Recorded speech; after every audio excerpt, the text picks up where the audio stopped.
Now see, we are starting the chapter 16 from 12th book of NCERT Biology, Environmental Issues. अब देखो, ये जो topic है ये आपको नीट परीक्षा में 3 क्वेश्चंस देगा, गारंटीड। और हम लोग हर लाइन को मराठी हिंदी में एक्सप्लेन करेंगे। सो हा टॉपिक आहे ना, खूपच सोपा टॉपिक आहे आणि याच्यावर जेवढ्या मी अंडरलाईन सांगेल त्याच्यावरूनच नीटमध्ये क्वेश्चन्स येतात, तो तुम्ही लक्ष द्या। So let us start.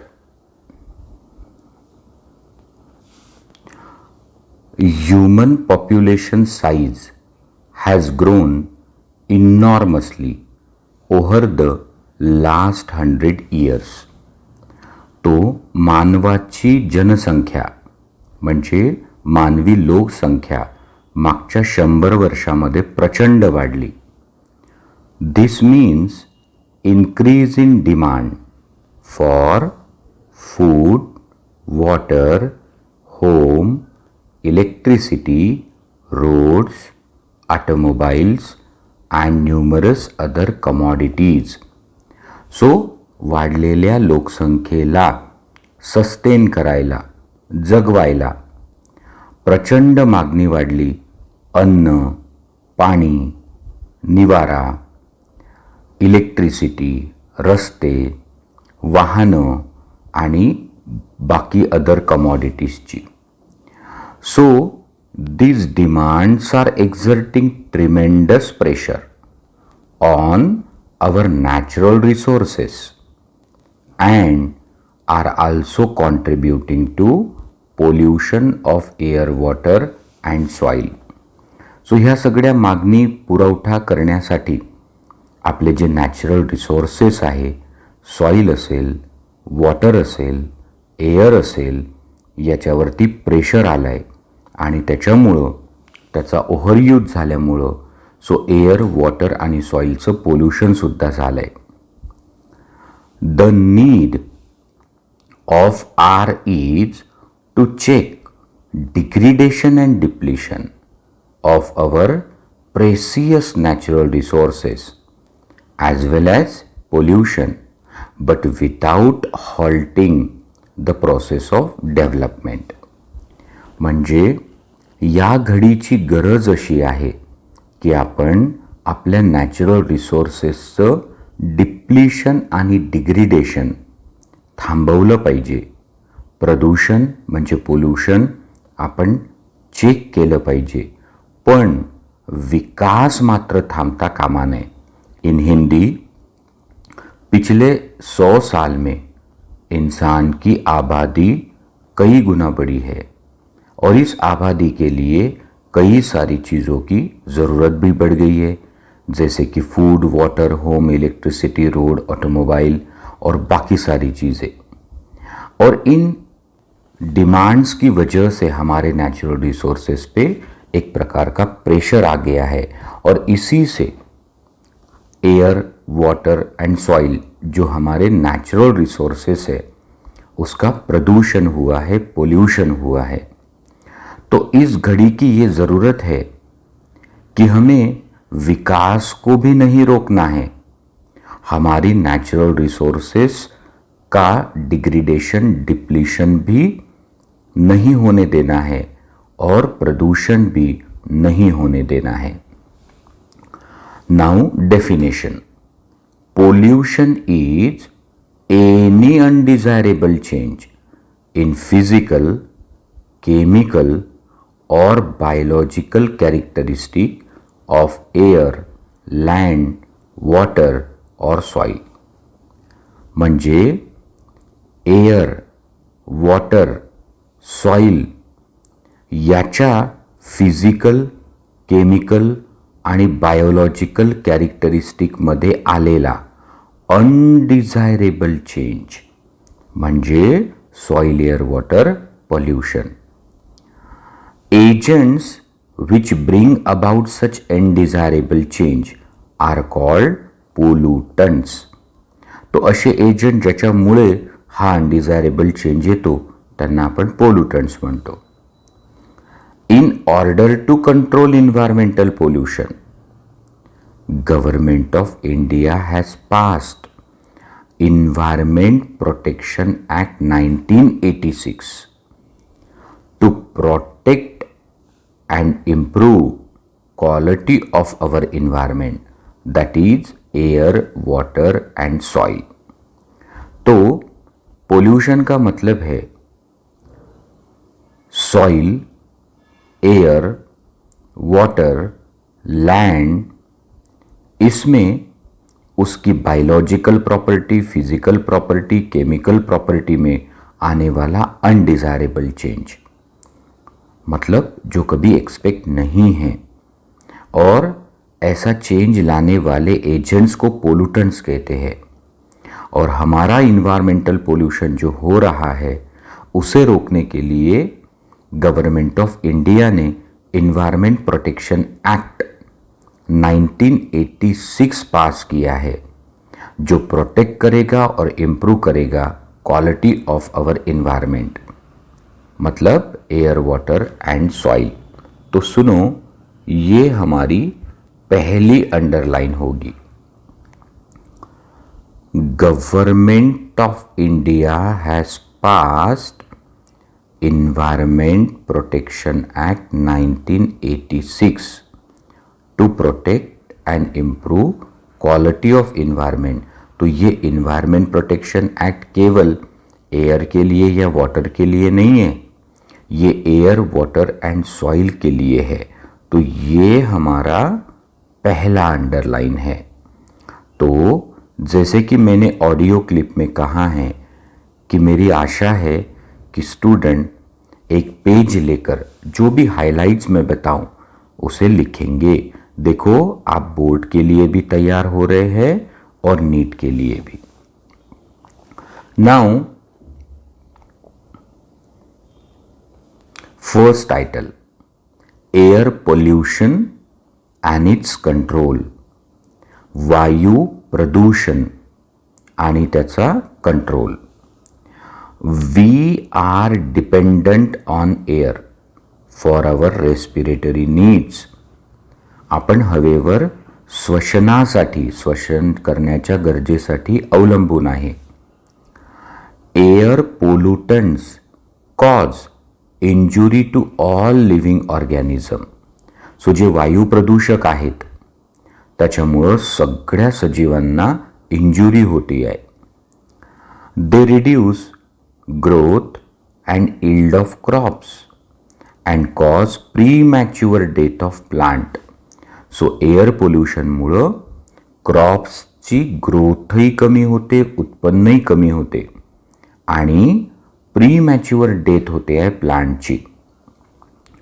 Air pollutant are also deleteriously affect respiratory system of human and animal.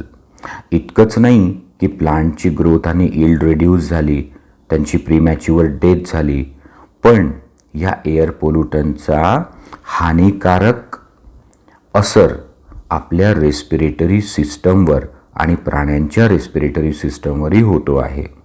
In Hindi, हमारी सांस लेने की ज़रूरतों के लिए हम हवा पे पूरी तरह से निर्भर है. हवा में जो प्रदूषक है, पोल्यूटेंट्स है, उससे सारे सजीवों को हानि है. अगर क्रॉप्स की बात करें तो उनकी ग्रोथ कम होती है, उपज कम होती है और समय के पहले ही प्लांट मर जाते हैं. और इंसान और बाकी प्राणियों की बात करें तो इन एयर पोल्यूटेंट्स का उनके ऊपर भी हानिकारक इफेक्ट होता है. हार्मफुल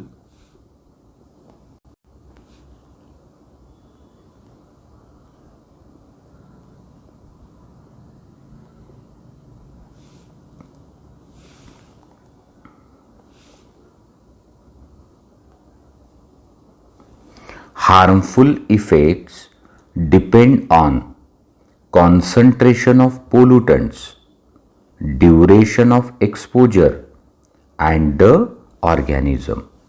तो हार्मफुल इफेक्ट कशावर अवलंबून आहे? की हवेमध्ये काय कॉन्सन्ट्रेशन आहे पोल्युटंटचं कमी अधिक, किती वेळासाठी एक्सपोजर आहे प्लांट्सचा किंवा ॲनिमल्सचा, आणि कसल्या प्रकारचा तो ॲनिमल किंवा प्लांट आहे याच्यावर तो डिपेंड आहे. मतलब कि जो हार्मफुल इफ़ेक्ट हो रहा है पोल्यूटेंट्स का, वो निर्भर करता है कि हवा में पोल्यूटेंट की मात्रा क्या है, कितने समय के लिए या कितने लंबे समय तक हमारा आपका उसके साथ एक्सपोजर है, और किस प्रकार के ऑर्गेनिज्म की बात हो रही है. अब देखो, smoke stacks of thermal power plant, smelters and other industries release particulate and gaseous air pollutant together with harmless gases such as nitrogen, oxygen, etc. So जे थर्मल पॉवर प्लांट आहेत किंवा स्मेल्टर्स आहेत किंवा बाकी इंडस्ट्री आहे, त्याच्या ज्या चिमणी असतात त्याच्यातून 2 प्रकारचे एअर पोल्युटंट रिलीज होतात. मग 2 प्रकारचे एअर पोल्युटंट कोणते, तर पार्टिक्युलेट पोल्युटंट आणि गॅसियस एअर पोल्युटंट. आणि यांच्यासोबत हार्मलेस म्हणजे ज्याला आपल्याला काही इजा होणार नाही असे गॅसेससुद्धा असतात, जसं की नायट्रोजन आणि ऑक्सीजन. तो थर्मल पावर प्लांट, स्मेल्टर और बाकी इंडस्ट्रीज की चिमनी से जो धुआं निकलता है उसमें 2 प्रकार के एयर पोल्यूटेंट्स देखे गए. कुछ पार्टिक्यूलेट है, कुछ गैसियस है, मतलब गैस के रूप में है, और इनके साथ कुछ हार्मलेस गैसेस भी निकलती है, जैसे नाइट्रोजन, ऑक्सीजन, जिनसे हमें कोई हानि नहीं. These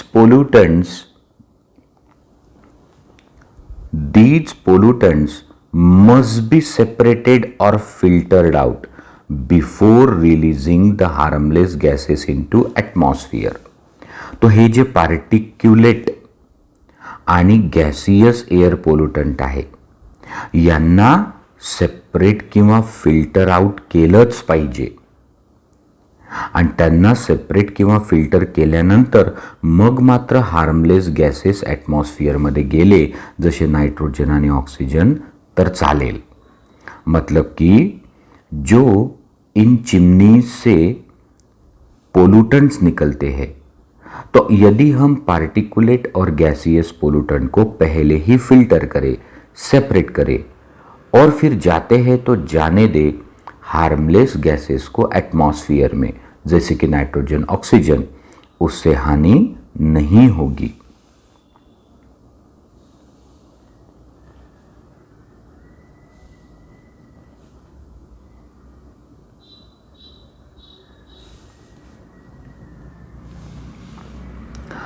There are several ways of removing particulate matter, but most widely used of which is electrostatic precipitators. मतलब कि अगर हमें पार्टिकुलेट मैटर को सेपरेट करना है चिमनी के निकलने वाले धुएं से, तो वैसे तो बहुत तरीके हैं, बट जिसको बड़े पैमाने पे यूज़ किया जाता उस डिवाइस का नाम है इलेक्ट्रोस्टॅटिक प्रेसिपिटेटर. तर तुम्हाला इथं लक्षात ठेवायचं आहे की पार्टिक्युलेट मॅटर जर सेपरेट करायचं असेल त्या चिमनीमधून निघणाऱ्या धुरापासून, तर कोणतं डिवाइस आहे, इलेक्ट्रोस्टॅटिक प्रेसिपिटेटर. तो ही तुमची अंडरलाईन आहे. Electrostatic precipitators are used for removing particulate matter. So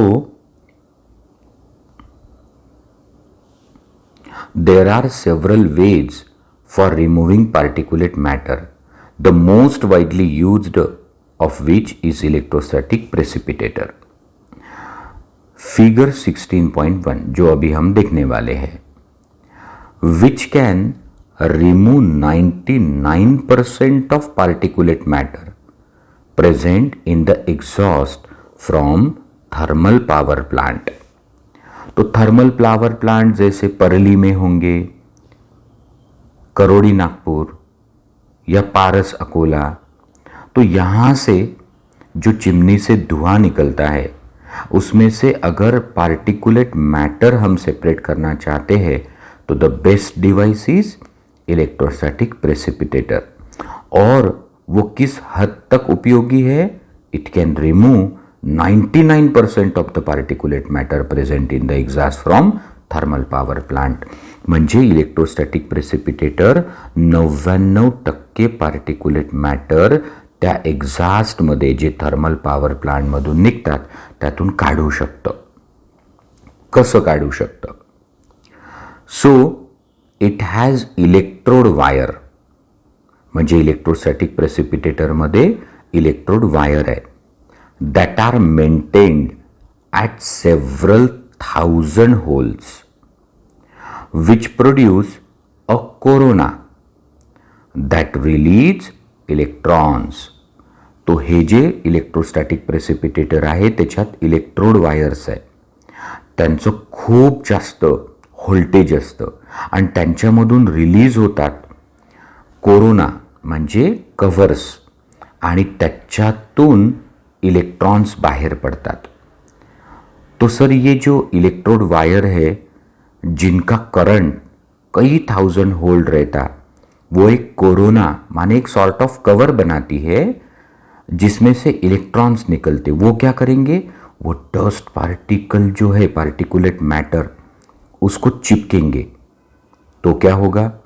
तो डस्ट पार्टिकल पे नेगेटिव चार्ज आएगा और फिर उसी डिवाइस में ऐसे हमने प्लेट्स ग्राउंडेड की है जो इन नेगेटिवली चार्ज डस्ट को पकड़ लेते और बाकी चीज़ों को जाने देते. तो सुनो, these electrons attach to dust particle giving them net negative charge. The collecting plates are grounded and attract the charged dust particles. The velocity of air between plate must be low enough to allow dust to fall. मतलब कि जो negatively charge dust particle है वो आराम से चिपकने चाहिए उन grounded plates को, ताकि वो डस्ट पार्टिकल वहाँ से बाहर न जा सके. इसके लिए निकलने वाले हवा की जो वेलोसिटी है वो कम रखनी होगी. म्हणजे इलेक्ट्रोस्टॅटिक प्रेसिपिटेटरमध्ये काय काय असेल? सो इलेक्ट्रोड वायर्स असतील ज्याचा हाय व्होल्टेज करंट आहे आणि मग हा करंट काय करतो? इलेक्ट्रॉन रिलीज करतो. तो डस्ट पार्टिकलला नेट निगेटिव्ह चार्ज देतो. मग हे पार्टिकल त्याच्यातल्या कलेक्टिंग प्लेट्सला चिपकतात आणि आपण जी निघणारी हवा आहे त्याची व्हेलॉसिटी जर ॲडजस्ट केली तर पुरेसा वेळ मिळेल त्या डस्ट पार्टिकलला त्या प्लेटला चिपकण्याचा आणि डस्ट मात्र वातावरणात जाणार नहीं. तो अब हम लोग देख रहे इलेक्ट्रोस्टैटिक प्रेसिपिटेटर का चित्र.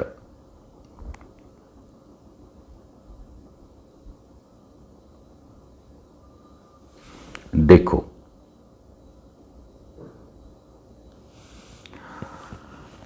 Electrostatic precipitator.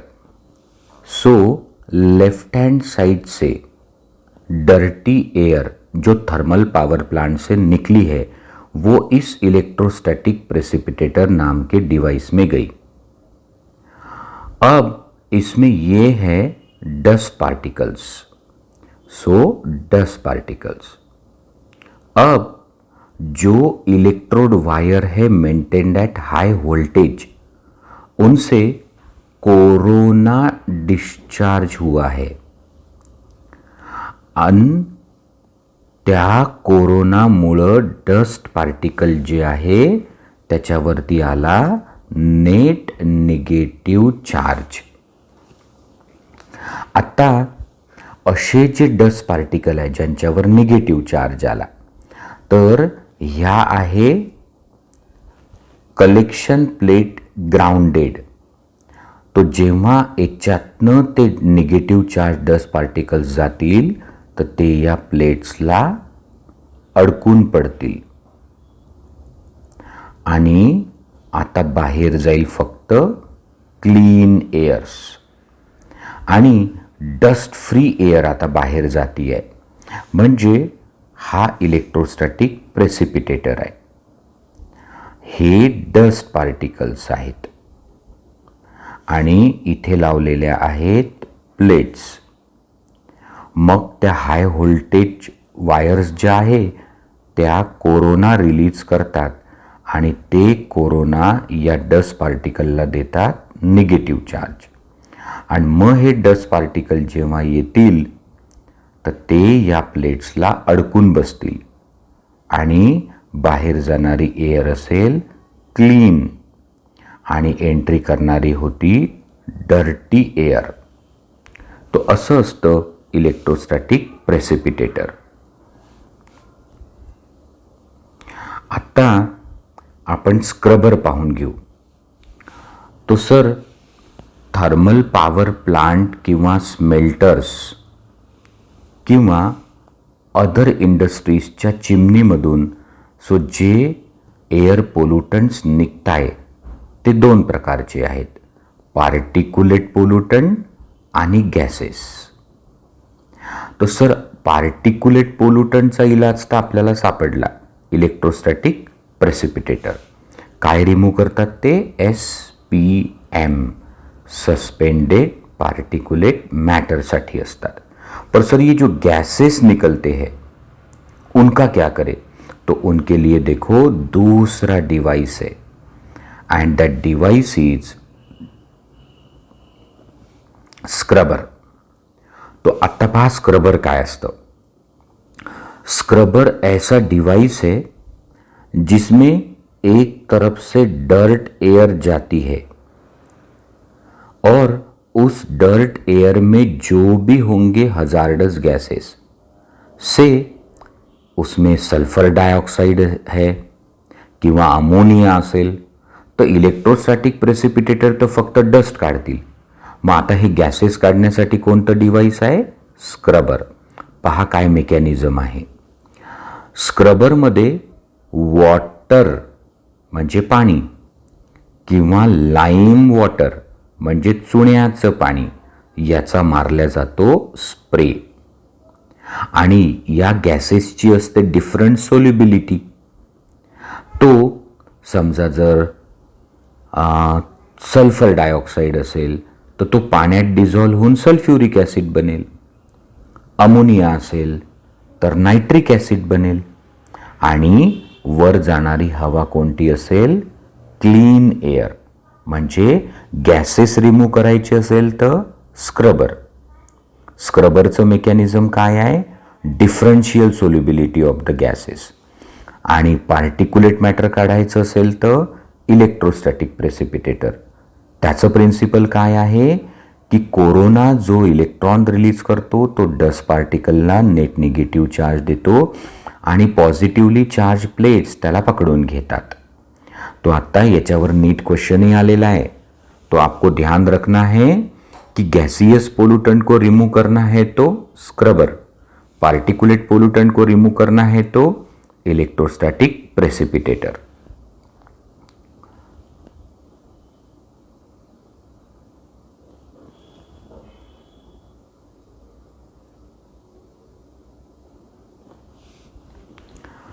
So we have gone through the electrostatic precipitator. There are several ways of removing particulate matter. Most widely used of which is electrostatic precipitator, which can remove 99% of particulate matter present in exhaust from thermal power plant. It has electrode wire that are maintained at several thousand volts, which produce a corona that release electron. These electrons attach to dust particle, giving them net negative charge. The collecting plates are grounded and attract the charged dust particles. The velocity of air between plates must be low enough to allow the dust to fall. Now scrubber. A scrubber can remove gases like sulfur dioxide. So this is our next underline. So a scrubber is a device which removes the gases like sulfur dioxide. In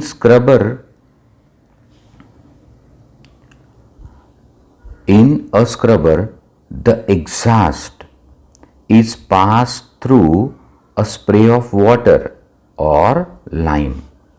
so स्क्रबरमध्ये जो exhaust आहे इंडस्ट्रीचा त्याला pass होऊ देतात पाण्याचा फवारा किंवा लाइमच्या फवाऱ्यातून.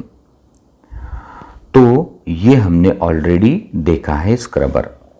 अब हमने 2 पॉइंट्स को ध्यान में रखा. To remove the particulate impurity electrostatic precipitator, to remove the hazardous gases scrubber. अब आगे चलो. Recently we have realized the danger of particulate matter that are very very small and are not removed by this precipitator.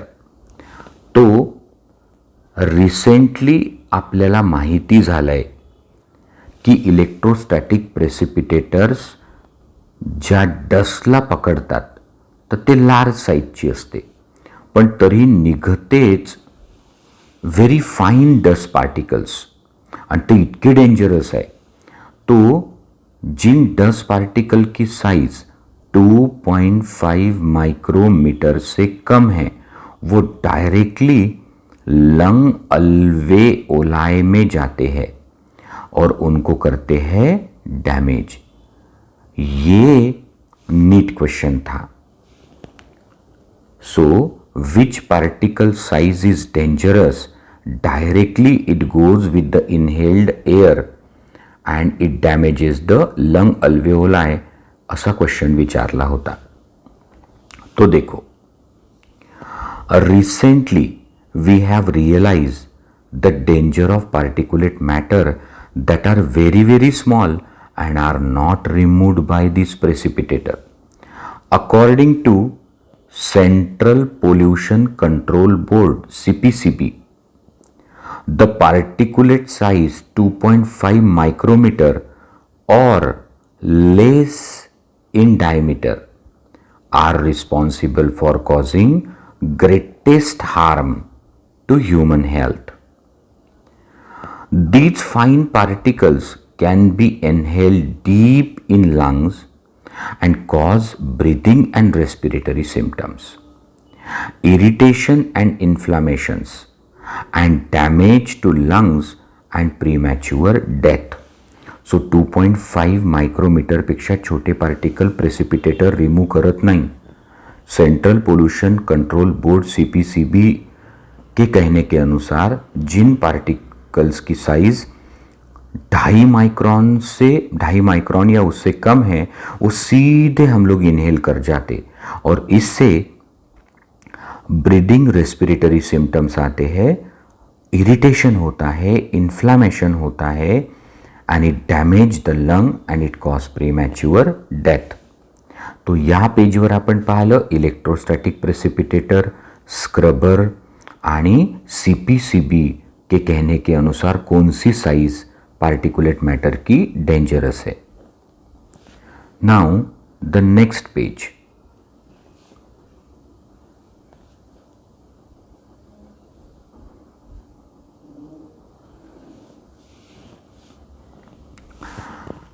Automobiles are the major cause of atmospheric pollution, at least in metro cities.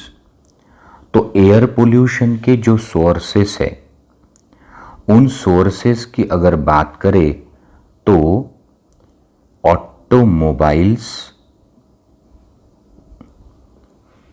Thermal power plants,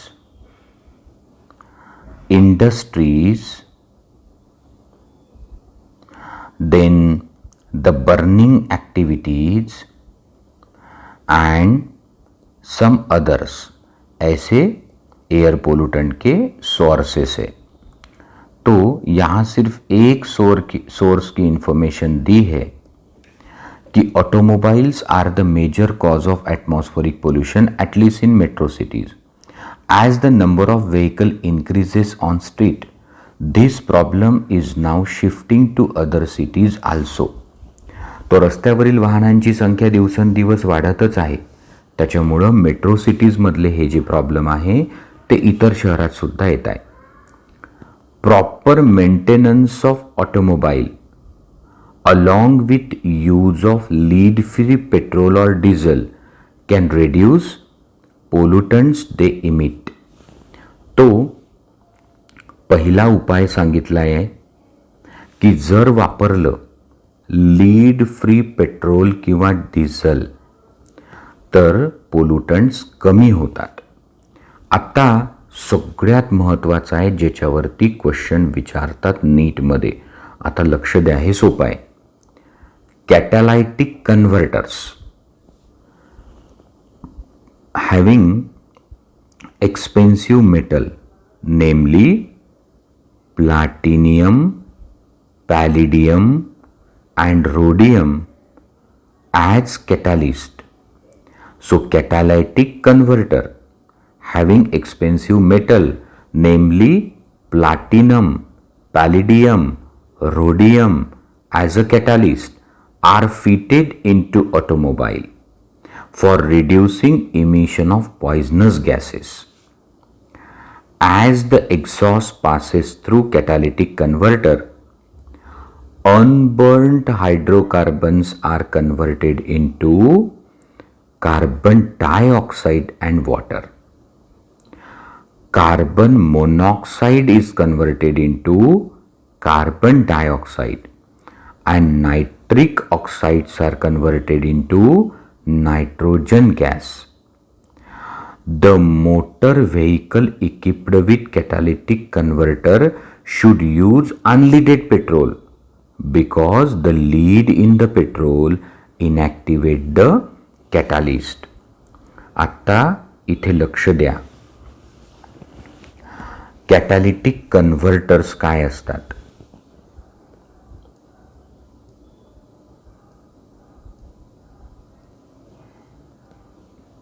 so कॅटॅलिटिक converters मध्ये लावलेले असतात expensive metal. तुम्हाला लक्षात ठेवायचं आहे platinum, पॅलाडियम आणि rhodium. आणि हे जे एक्सपेन्सिव्ह मेटल आहे ते कॅटॅलिस्ट म्हणून काम करतात. आणि ते काय करतात, reducing the emission of poisonous gases. Per sir कैसा रिड्यूस करेंगे, वो जो प्रेसियस मेटल्स है वो कैटालिस्ट का काम तो करेंगे, पर वो करते क्या है, सुनो. जो अनबर्न्ड हाइड्रोकार्बन्स है जो व्हीकल से निकलने वाले थे, तो अनबर्न्ड हाइड्रोकार्बन को कैटालिटिक कन्वर्टर के कैटालिस्ट जो है वो harmless Mane CO2 end water में कन्वर्ट करते हैं. व्हीकुलर एग्जॉस्ट से जो कार्बन मोनोऑक्साइड निकलता है उसे वो कार्बन डाइऑक्साइड में कन्वर्ट करते, और जो नाइट्रिक ऑक्साइड निकलता है उसे वो नाइट्रोजन गैस बनाते. और हम जानते कि CO2, water, carbon dioxide, nitrogen gas they are harmless. पर एक शर्त है कि इतने महंगे कैटालिटिक कन्वर्टर लगाने के बाद हमें यूज करना होगा अनलीडेड पेट्रोल, नहीं तो लीड जो है वो इनएक्टिवेट कर देता है उन कैटालिस्ट को. Now next,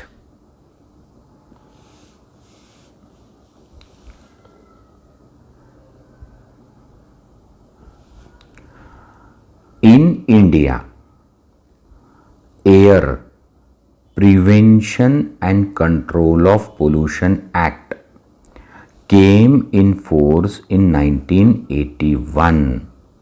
So, in India, the Air Prevention and Control of Pollution Act came into force in 1981. Neat question. So, Air Prevention and Control of Pollution Act कधी आहे, 1981मध्ये. आणि सर आपण मागच्या पेजवर काय वाचलं? एन्व्हायरमेंटल पोल्युशन ॲक्ट आहे 1986, ज्यात एअर, वॉटर आणि सॉईलसुद्धा येतं. हा especially air prevention and control of pollution act आहे, जो 1981मध्ये आपल्या देशात लागू झाला. हा नीट क्वेश्चन आहे. But was amended in 1987 to include noise as air pollutant. तो 1981 में जो air prevention and control of pollution act pass हुआ था, उसमें कुछ दुरुस्ती हुई 1987 में, और उसमें नॉइस को एयर पोल्यूटेंट माना गया है. तो ये भी आपको पूछ सकते की कोणत्या वर्षी noise is considered as a air pollutant. So in 1987. Noise is undesired high level sound. म्हणजे नॉइस काय आहे? हाय लेवलचा अनडिझायर्ड साऊंड आहे. We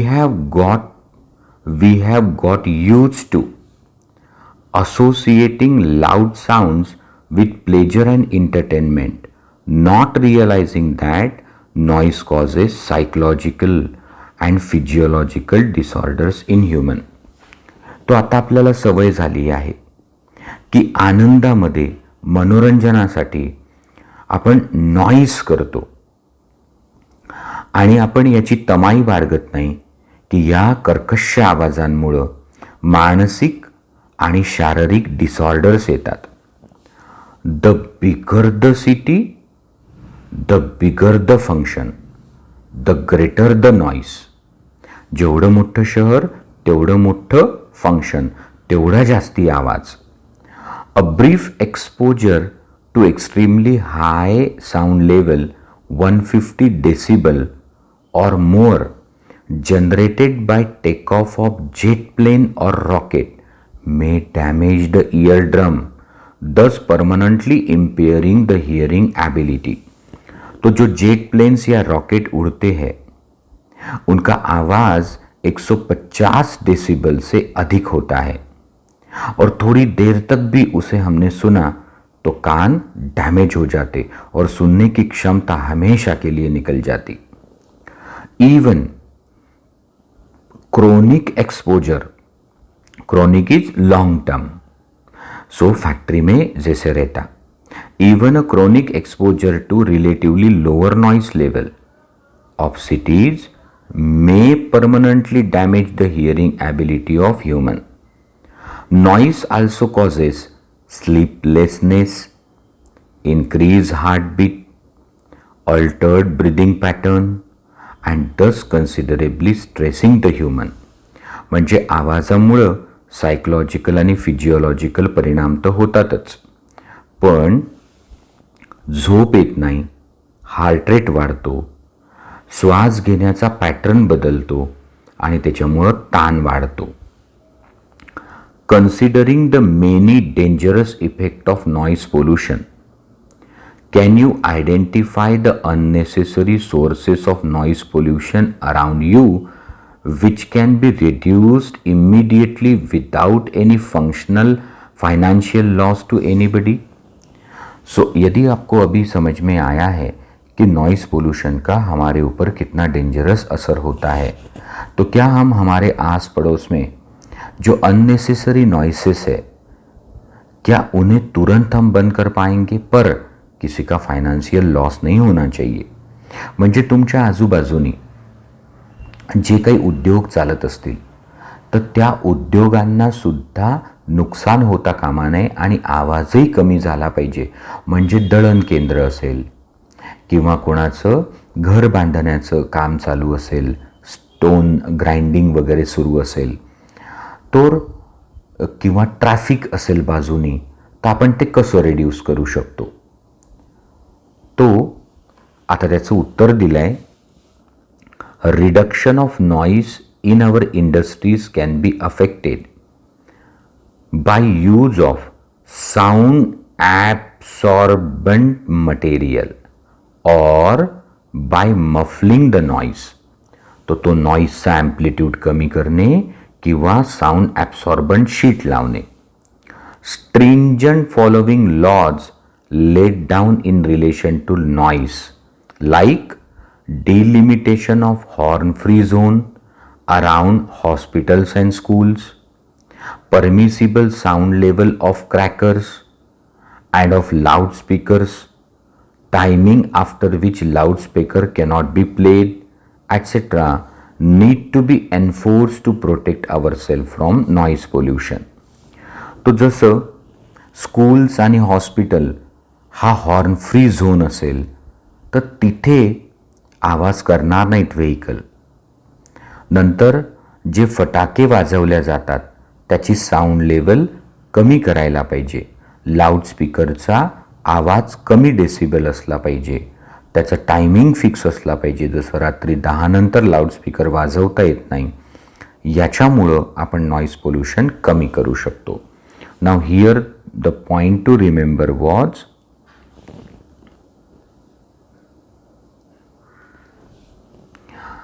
in India, Air Prevention and Control of Pollution Act came into force in 1981. It was amended in 1987 to include noise as a air pollutant. So, हे important होतं. Now, a case study.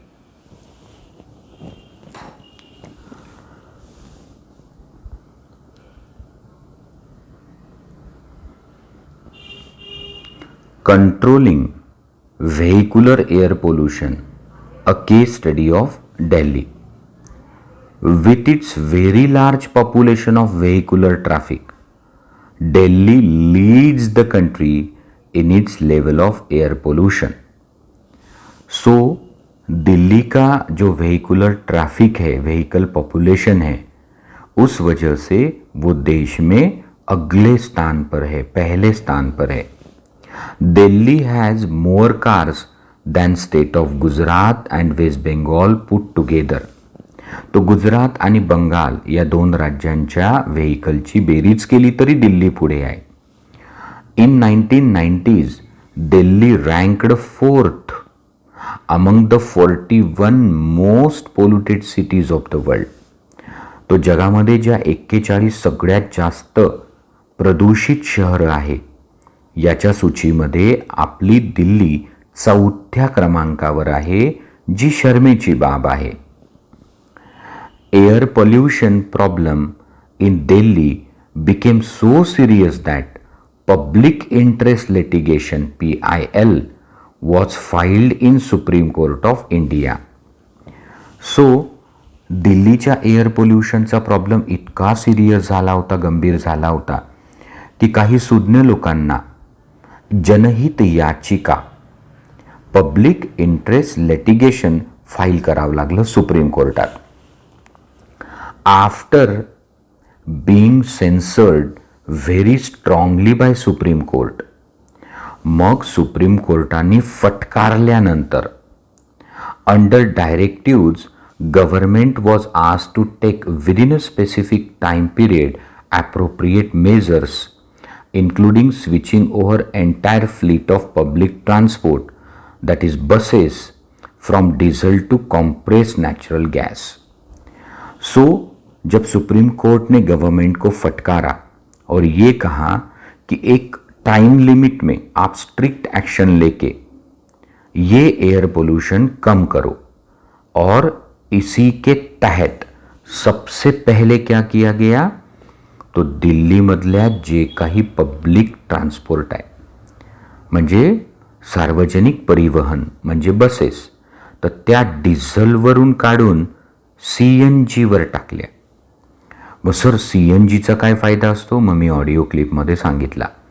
It burns completely. त्याच्यानंतर it cannot be siphoned by thieves, चोरी करता येत नाही. त्याच्यानंतर ते chip असतं म्हणजे ते स्वस्त असतं. तो त्याचे फायदेच फायदे आहे. मग आपण नुकसानही सांगितलं की त्याची डिलिव्हरी सिस्टम कठीण आहे, म्हणजे त्याची पाईपलाईन टाकणं CNGची आणि क्विक ट्रान्सपोर्ट करणं CNGचा कठीण आहे. So all the buses of Delhi were converted to run on CNG by end of 2002. म्हणजे 2002 सगळ्या बसेस डिझेलवरून CNGवर कन्वर्ट झाल्या होत्या.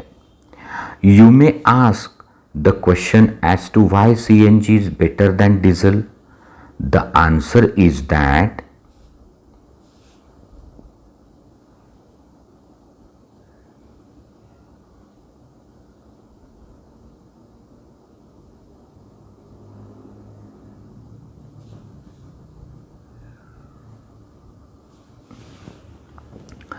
CNG burns most efficiently. Unlike petrol or diesel in automobiles, and very little of it is left unburnt. म्हणजे पहिला फायदा कि CNG पूरी तरह से burn होता है, पेट्रोल डीजल के जैसा नहीं कि काफ़ी सारा अनबर्न्ड रहता है hydrocarbon. More CNG is cheaper than petrol or diesel. दूसरा फायदा, cannot be siphoned off by thieves, म्हणजे चोर या फ्युएलची चोरी नाही करू शकत. cannot be adulterated like petrol or diesel, त्याची भेसळ करता येत नाही. पण प्रॉब्लेम काय आहे हा नीट क्वेश्चन आहे. The main problem with switching over CNG is difficulty of laying down pipeline to deliver CNG through distribution points or pumps, ensuring uninterrupted supply. तो जसं पेट्रोल टँकरनी आणता येतं, डिझेल टँकरनी आणता येतं, त्याच्या पाईपलाईन्स टाकता येतात, पण CNGच्या नाही टाकता येत आणि त्याच्यामुळं तो प्रॉब्लेम आहे. Simultaneously parallel steps taken in Delhi was reducing vehicular pollution include phasing out old vehicle. म्हणजे एक चेंज कोणता केला, डिझेल टू CNG. दुसरा, phase out the old vehicle, use of unleaded petrol, use of low sulphur petrol diesel, use of catalytic converter in vehicle, application of stringent pollution level norms for vehicle. म्हणजे PUC, pollution under control certificate mandatory केलं होतं. Next is the government of India through new auto fuel policy has laid out a road map to cut down vehicular pollution in Indian cities. So government of इंडियाने नवीन auto fuel policy आणली आणि एक roadmap तयार केला की आपण व्हेहिक्युलर pollution कसं कमी करू शकतो. More stringent norms for fuel means steadily reducing sulphur and aromatic content in petrol and diesel fuels. तो ज्या गाड्या पेट्रोलवर चालतात, ज्या गाड्या डिझेलवर चालतात, त्याच्यामध्ये सल्फर आणि ॲरोमॅटिक जे कंटेंट आहे हायड्रोकार्बन, तर ते त्याची मात्रा कमी झाली पाहिजे, जेणेकरून हळूहळू याचं प्रदूषण कमी होईल. Euro 3 norms, for example, stipulate that sulfur be controlled at 350 ppm in diesel and 150 ppm in petrol. तो जे Euro 3 नॉर्म्स होते, आता तर आपण 6 पर्यंत गेलो आहे, हे सगळं जुनं आहे. तो Euro 3 म्हणजे BS3. सो त्या नॉर्म अनुसार सल्फर जे आहे तर ते डिझेलमध्ये 350 पर्यंत आणि पेट्रोलमध्ये 150 ppm पर्यंत कमी करण्यात आलं. Aromatic hydrocarbons to be contained at 42% of concern fuel. The goal according to the road map is to reduce sulfur to 50 ppm in petrol and diesel to bring down the level to 35%. मग पुढचं target आहे की जे 350 डिझेलसाठी आणि 150 ppm पेट्रोलसाठी sulphur होतं ते फक्त 50 पर्यंत आणायचं आणि ॲरोमॅटिक हायड्रोकार्बन जे 42 होते ते 35 पर्यंत आणायचे. Corresponding to the fuel vehicle engine will also need to be upgraded. Mass emission standards Bharat Stage 2, which is equivalent to Euro 2 norms, are no more applicable in any of the city of India. आता BS2 stage कुठेच दिसणार नाही. The details of latest mass emission standards in India are provided below in the table. So हे एवढं काही महत्त्वाचं नाही, पण काही ठळक वाटलं तर तेवढं लक्षात ठेवायचं. 4-wheeler BS4 throughout the country April 2017. तो मैंने जिसमें से ऑडियो क्लिप बनाई वो ओल्ड एडिशन थी. यहाँ आप ध्यान दो कि 4-व्हीलर के लिए BS4 तक कंपलसरी है अप्रैल 17 तक. 3-व्हीलर 2-व्हीलर इनके लिए BS4 ही है. So throughout the country 1st April 17 throughout the country since April 17. Thanks to the efforts made, the air quality of Delhi has significantly improved. According to an estimate, substantial fall of CO2 and SO2 pollution level found in Delhi between 97 to 2005. म्हणजे carbon dioxide आणि sulphur dioxide या पोल्युटंटच्या level 97 ते 2005 या काळात खूपच कमी झाल्या दिल्लीमध्ये या प्रयत्नांमुळे. तो हे आपली पहिली क्लिप झाली ज्यात आपण एअर पोल्युशन कंप्लीट केलं. आणि याच्यात आपली पहिली जी अंडरलाईन होती, government of India has passed environment protection act 1986 to protect and improve quality of environment, air, water and soil. तो देखो बच्चों को कन्फ्यूजन होता है. एयर पोल्यूशन एक्ट 1981 है और एयर, वाटर, सॉइल माने टोटल इन्वायरमेंट प्रोटेक्शन एक्ट 86 है. Then our next underline was electrostatic precipitator to remove the particulate matter and scrubber to remove the hazardous gases. The principle of electrostatic precipitator, the corona discharge from high voltage electrode create a negative charge on the dust and these negatively charged dust particles are collected by grouting plates and clean air passed out. Scrubber का principle है differential solubility of the gases. Because of water or lime spray, the sulfur dioxide and ammonia can be removed. CPCB central pollution control board के अनुसार जिस dust particle की size 2.5 micron और उससे कम है वो प्रेसिपिटेटर नहीं हटा सकते और वही सबसे हानिकारक है. इससे लंग्स डैमेज होते हैं. देन